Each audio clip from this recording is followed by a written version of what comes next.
Freemasons are thought to be the world's oldest fraternity.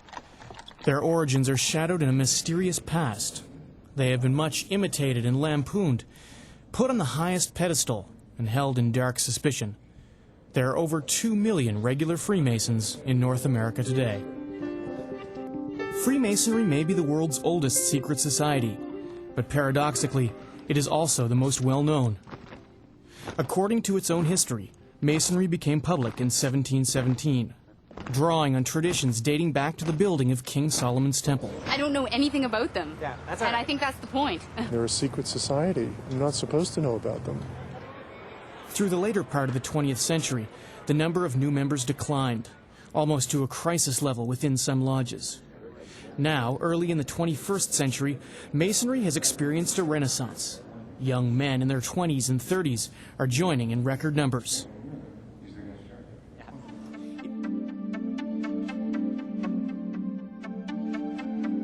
A society with secrets. With so many famous and influential Freemasons, it's surprising how difficult it is to get accurate information about Masonry, even for Masons themselves.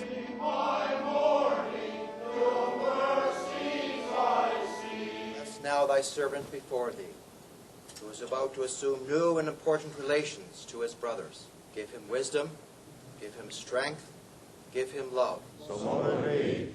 A Mason is a knight of morality. A first-generation Italian-Canadian, Sergio Sani defines Masons according to a strict moral code.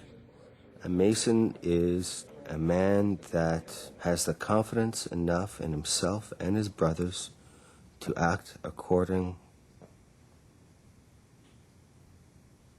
to his moral judgment. When you ask me what is a Mason, I almost immediately slip into the rhetoric learned in the lodge to respond to that. You know, a Mason is a man freeborn, with, you know, goodwill towards his fellows, who wants to improve himself, and Masonry supplies the symbolic tools in order that he improve himself. Masonry is not a service club. We do not network for business reasons. We network because we want to share the same kind of spiritual and moral experiences with people that are close to us. There are some people who join Freemasonry for that wrong reason, of joining for business connections, of joining for gain, and that's a point of corruption. And I have no problem saying that. And people who join that, in my mind, don't join Freemasonry. They join their own greed.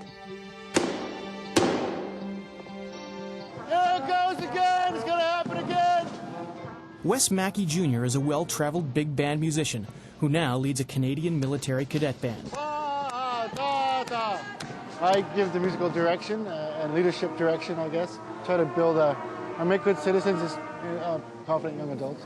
Do not go past the point where you started, eh? Because we have to line up again, and we're not lining up. So do not go like many traditional big band jazz musicians, from Duke Ellington to Oscar Peterson, Wes has decided to join the Brotherhood of Freemasonry.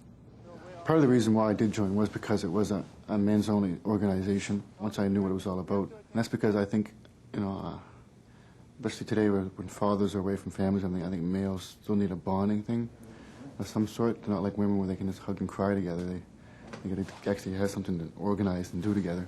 But I think mostly I joined just to improve myself. Well, my father is a Mason and continues to be. And the organization has really helped him and our family. And we always used to have this security blanket of if something happened, whether one of us was ill, that they would look after us. I want to think that they're okay, but because it's so secretive and everything, it's hard to know, and I kind of think it's weird. Because if you're not going to tell people what's going on, then it's hard to trust, you know, just based on the fact that they're saying it's a good organization. So, and I know that I'm a girl, so I would never know anyway, because it's only for men. We're very proud of this piece of glass. On the upper rank, you will notice symbols. These symbols represent the actual working tools of the operative Masons. We use the square as a right angle for being right, being just. The level that the operative Mason used to signify that all of us are equal. We're on the same level. There's no high, there's no low, there's no rich, there's no poor. We're all the same. The plum teaches us to be upright people. And all these tools have now a philosophical meaning to teach valuable ethical and moral lessons. We teach ourselves. We teach the young men that come into our craft. Under the square and compass and large letter G, the apprentice is shown the basic working tools of operative masons, and the symbolic meaning of each is explained in painstaking detail. Freemasons believe the letter G symbolizes the great architect of the universe, God, and geometry, the measurement of the earth and all things in it. In this way, they believe the G represents the connection between the earthly and spiritual aspects of existence. For more than 300 years, Freemasonry has publicly and privately demanded the highest standards of integrity from its members. Some people come to lodge because they want that living space, and they want answers. And sometimes Freemasonry gives you philosophical answers that are interesting to explore. If as many young people would know what Freemasonry is about, then would have many motives full of energy. It's a great pleasure for me to present you with your collar and jewel of your office. Congratulations, my brother. You have to be a good person. You know, the proposer and second have to be sure that you're a person of integrity. And these are people of integrity. Ever mindful, though, that while he is elevated for a time above his fellows, that he is elevated by them. And he is yet a craftsman, more sacredly bound by a craftsman's obligations. You see, Freemasonry is definitely an old thing. You know, I think modern day is very much a disposable sort of mentality.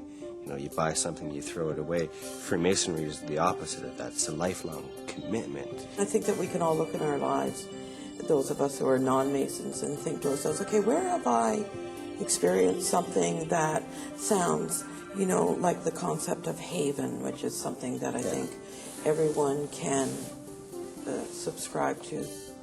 You know, when I became a Mason, the first night when I took my first degree, that's the thing that sticks in my mind. These guys want me to make a promise to them and not to break it all your life.